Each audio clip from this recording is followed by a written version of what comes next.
বাস্তবতা থেকে একটি জিনিস শিখেছি, চুপচাপ মেনে নিলে সবার কাছেই ভালো থাকা যায়। কষ্টে থাকা মানুষগুলো সবসময় একটু বেশি হাসি খুশি থাকে কষ্টগুলো লুকানোর জন্য। আকাশ রং বদলায়, সে তো মানুষের প্রয়োজনে। মানুষ রং বদলায় নিজের স্বার্থের কারণে। স্বার্থপর মানুষ সব কিছুতেই স্বার্থ খোঁজে। স্বার্থ হাসিল হলে আঘাত করে কেটে পড়ে। কিছু মানুষ চাঁদ এনে দেওয়ার গল্প বলে আকাশটাই কেড়ে নিয়ে যায়। ঋণ পরিশোধ করা যায়, কিন্তু উপকার কোনোদিনও শোধ করা যায় না। হিংসা করে অন্যের ক্ষতি করতে পারবে, কিন্তু কোনোদিনও নিজের উন্নতি করতে পারবে না। সুখ কখনো জোর করে জীবনে আনা যায় না। যখন আসে এসব কিছু নিয়ে আসে, যখন যায় সব কিছু নিয়ে যায়।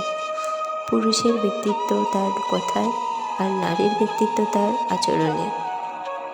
বৃষ্টি না আসলে বোঝা যায় না ছাতার কোথায় ছিদ্র আছে, তেমনি খারাপ সময় না আসলে বোঝা যায় না কার মনে কী আছে।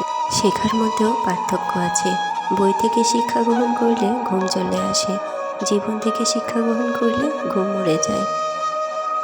কখনো কাউকে ছোট ভেবো না, কারণ একটা কথা সবসময় মনে রাখবে, 5 টাকার পেন কিন্তু 5 কোটি টাকার চেক লেখার কাজে লাগে। আপন যখন পর হয় তখন সম্পূর্ণ ত্যাগ করতে হয়, এছাড়া কোনো গতি থাকে না। জীবন তখনই সহজ হবে যখন অন্যের ওপর আশা কম আর নিজের উপরে ভরসা বেশি হবে। ভাগ্য খারাপ ছিল না, ভরসা ভুল মানুষের ওপর ছিল।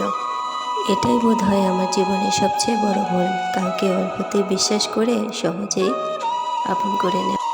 যেটা সহজেই পাওয়া যায় সেটা হলো কষ্ট, যেটা কষ্ট করে পেতে হয় সেটা হলো সম্মান, যেটা মন থেকে পাওয়া যায় সেটা হলো ভালোবাসা।